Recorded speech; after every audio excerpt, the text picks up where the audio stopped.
my gorgeous plant people, welcome back to Reading Mindfully. My name is Iana, and today we are talking about my Calathea, so let's get into it.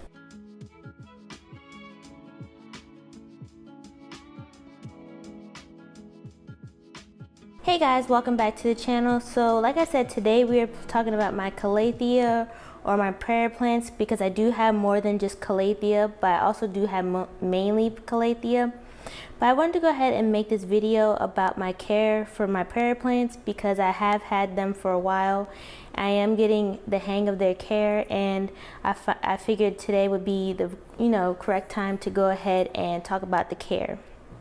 And so, as many of you guys know, or if you don't know, the Calathea or the prayer plants are part of the Marantaceae family, and they just move with the circadian rhythm or the sun. So during the day their leaves open up so that way they are able to absorb as much sunlight as possible, and then at night they do go ahead and close up, and so that way they can reserve that light that they have collected. There are also some other theories of why they open and close during the day. Another one is simply because of the water pressure that is put on their pulvini or their nodes, and so they do go ahead and accept the water as they would in the rainforest on the bottom floor. They open up to accept the water, and then at night they do close up and let that water trickle down into the root of the plant. That's another theory. I'm not sure if that's so much of correct. Another one that I find strange that some people do say is they open and close to prevent predators and other pests and insects from getting their foliage, but I don't know how much that would make sense. If I saw a plant just like moving throughout the day and night, I feel like that would be more distracting if anything. So I don't think that one makes as much sense to me. I don't know if someone can explain that one a little bit better, but that is what they do. They have a lot of movement throughout the day just so that they can go ahead and produce their energy and things like that. And then as far as care, the Calathea and the prayer plants, they haven't been as hard as I thought they were going to be. I do treat them more like my ferns, and so maybe that's why their care isn't as bad to me. But I do have 4 kinds of prayer plants. I have like the marantas, like this red maranta. I do have some stromanthe, such as the stromanthe trio star. I have one ctenanthe. This is the ctenanthe burl marks. And then I have several varieties of Calathea. And so lighting is one of the most important things with Calatheas. I find they really do not like bright light, at least in my conditions. Most of my Calathea or my prayer plants are put in areas with medium to low light. I find that that's best for most of these plants, especially ones like the marantas and even the Calatheas or marantas with the red backing. The ones with the red backing especially do not need as much light as, say, the greener varieties like the orbifolia. And so like I said, I put them in medium to low light, and ones like the Maranta lucanara, they are a couple feet back from my northeast windows. I do have mostly northeast windows, and so I will have them for they're like 1 or 2 feet back from my northeast window, and they have all been doing wonderfully. I do have some other ones that are further back from my northeast window, such as the Calathea rufibarba. I find, like I said, this one has the purple backing on the leaves. I put it a lot farther away than some of these other ones. This one is against my wall in my dining room, so it is amongst one of the furthest in my home, and that one is responding a lot better because when they do get too much light, the leaves will curl in, and that's when it's either getting too much light or you're not watering it enough. But if you have Calatheas with the purple backing and you notice that they're coming in with their backing isn't as dark, it's coming in greener, that's another sign that that plant is getting too much light. So again, if the Calatheas or your marantas, or those kind of plants, if they have the purple backing and they're coming in with new growth and it's losing that dark backing, then that's another indication that you're giving it too much light. But I just want to make a note that lighting was the hardest thing for me to do with these plants. I'm so used to trying to find more and more light, especially with my philodendrons, my anthuriums and things like that. So I found that the lighting was the hardest thing for me. For watering, a lot of people say that with Calatheas, marantas, just prayer plants, that you should only give them distilled or filtered water. And while those are the best because they don't have the chemicals in them, such as like chloride and fluoride, I honestly don't do that. It is a lot for me to go ahead and buy distilled water. Like I said in my previous videos, I'm not buying distilled water. I probably have about 15 prayer plants right now, and for me to just buy distilled water would be a little bit pricey. Not to mention that I don't feel like going to the store and bringing back jugs of water, so I don't do distilled water. I also stopped doing filtered water because I honestly got tired of filling up my filter water. I mean, I already have to fill it up for myself and for sage, and so to keep filling up for plants that also need to be frequently watered, it was just too much work. So honestly, what I do, I give these plants tap water, and most of them don't mind.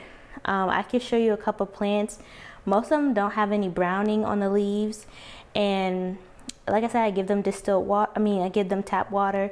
Some I even don't let the tap water sit out. Most of the times I just take them right to the sink and give them tap water. And so if your water is a lot harder, then you could let the tap water sit out for 24 to 48 hours, and that would be fine as well. I do know that I have chemicals in my water because I did check my my town's water, and I do have chloride and fluoride in there. But like I said, I haven't had any issues. My plants haven't had any issues, and so I just keep giving them tap water. What I do is I make sure that I do not let these plants dry out, and that has also helped with not getting so many brown tips and crisping. I noticed that if I keep up on the watering and if I make sure that that the plant doesn't dry out, then that's why most of my leaves don't have crisping. And so when I do watering, I like to let my plants hit a 3 or a 4 on the moisture meter, and then once they are a 3 or 4 on the moisture meter, I do go ahead and water them, and I water them thoroughly. I do not keep giving them little sips of water. I do see that a lot of people just give them tiny amounts of water throughout the week. I don't do that. I soak them completely thoroughly, so that way I don't have to water them as much. I think with my Calathea, I'm watering them about 2 times, maybe 3 times on a hot day a week. And so like I said, when I soak them, then that means I don't have to water them as often. I wouldn't advise against giving them little amounts of water, because you also do want to give the plant a little bit time to dry out just a little bit, but not too much. So that's what I do. I wait till a 3 or 4, and then I just water them completely. But like I said, in my personal opinion, I think that the frequency of water may trump what type of water you give them, depending on what area you live in. And so next I want to talk about is humidity. I also don't believe that these plants need too much humidity. I believe that humidity of at least 40% to 60% is fine with these plants. You don't want to just keep bumping up the humidity just to have high humidity in your household. You can check out my last video for that information. High humidity in your household is not comfortable to live in, to be honest. It's not comfortable to live in a house that has higher than 70% humidity. And as well as it's not good for your health, it's not good for your furniture, your home. And so I would really caution you guys against bumping up the humidity too high just to keep these plants comfortable. As far as temperature, these plants really do need a warmer temperature. And I found that out when I started buying these plants online. I do not recommend buying these plants online or even from the store if it is below 60 degrees. They do not like it. It takes them a long time to recover and bounce back, and that's even if they do recover. I do have a couple of plants that I did order throughout it wasn't the winter, I believe it was in April that I had placed the order. And even though, you know, I thought it was going to be okay, I had a heating pad for most of them. It took them a while to bounce back. And one of the ones that took a while was this Calathea macchiano that I got from the plant farm. It finally did start to produce leaves, but that was after it took about 3 weeks to recover. I do have another one. This is my first Calathea vorcevici. This one has taken the longest to recover, and I would say it's because of its velvety leaves. This one definitely needs to be kept moisturized and warm at all times, and it's finally starting to put out a little bit of growth there, but even it still hasn't even produced growth at the points that has already already has growth. And so that has taken the longest time to recover as far as Calatheas. My other one that took a long time to recover is my first Calathea zebrina, and this one I also did purchase when it was a bit colder. And when I first purchased it, I told this story before in my last Calathea haul, the leaves were drooped over, and I thought the plant needed water, so I had ended up watering it, and that was the completely wrong thing to do. And so when I did some research, I saw that Calatheas will sometimes droop even when they are watered, and sometimes it is because of the temperature. And so the Calatheas will droop, but as long as the Calathea has some give in the leaf, it's just not completely floppy, that Calathea has the ability to go ahead and, you know, recover. And since it has put out this leaf here, and it's starting to put out another leaf here, so these plants do have the ability to recover if, you know, you do end up ordering them below 60 degrees. They just need a little bit of period of time depending on which plant it is and how established it is. But I would really caution you to just wait a little bit longer to buy these plants, especially if you're buying them online. One thing I wanted to mention is soil and repotting. As far as soil, I do like to have my Calathea in my own soil mix, which if you guys saw my soil video, it is 80% soil, and I use the black gold soil, and then it's 20% perlite. I don't do any other special ingredients. Most of my, if not all my plants are in the same soil mix. I do switch out the ratio of perlite just to accommodate the more moisture loving plants, so I do put less perlite for these plants since they do like to stay moist. I don't add any kind of bark or anything because bark leads to other pests. I haven't had as many issues with spider mites or thrips or any of that since, you know, taking bark out of my my soil mix, as well as it leads to a little bit of mold issues. And a lot of Calathea, when you buy them from the store, they do come in a bit of a like a core peaty mix, and I don't like that at all. So I do repot these plants right away. If not right away, sometimes I will wait depending on if I have any pots. I know a lot of people have a thing about repotting Calathea. I haven't had any issues repotting my Calathea, but if I don't like the soil mix, and if the soil mix is difficult for my moisture meter to read, I will go ahead and switch it out. I do find that my moisture meter is has an easier time to read the soil in my mix compared to this, you know, peaty core mix that they come in. And so I will go ahead and switch out those plants in those mixtures. So I will be repotting a couple of my prayer plants very soon. And then another thing that I wanted to mention is the pot. And so I know a lot of people like prayer plants in plastic pots. I'm not really one of those people. I just kept this plant in this pot so that way when I do repot it, I could show you guys, or show you guys in this video.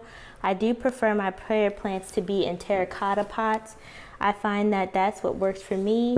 It does help with maintaining a little bit of dryness because I am watering them more often than my normal plants. I also don't want to take the risk of overwatering my plants.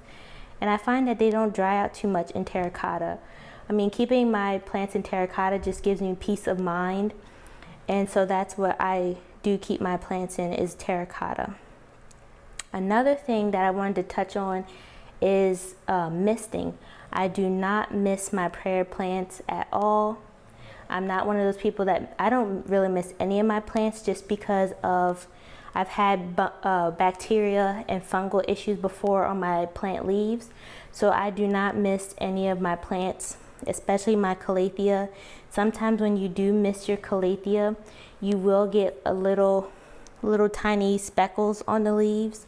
And so if you're noticing that your leaves are getting damaged and it's not being burnt from the sun and things like that, then you might want to hold off on spraying your leaves.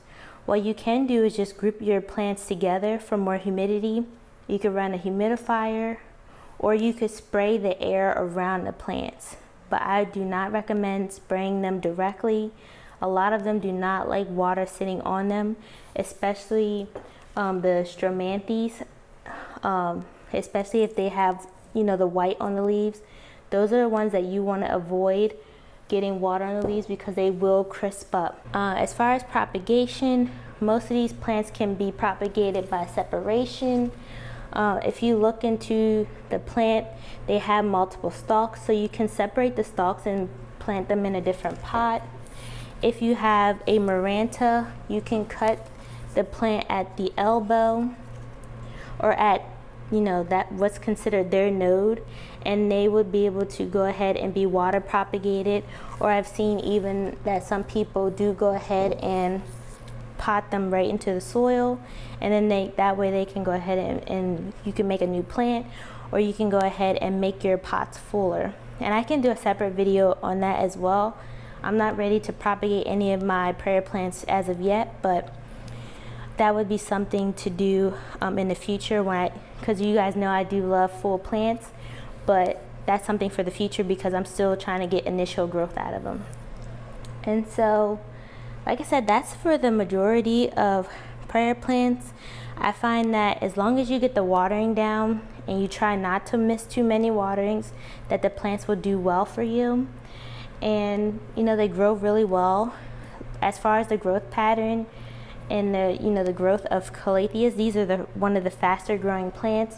I find that they're always putting out 2 or 3 leaves at a time, and so they do grow pretty quickly once you do get the hang of their care and you're not losing leaves. They do go ahead and produce very quickly. So yeah, that's pretty much it, what I have on the prayer plants.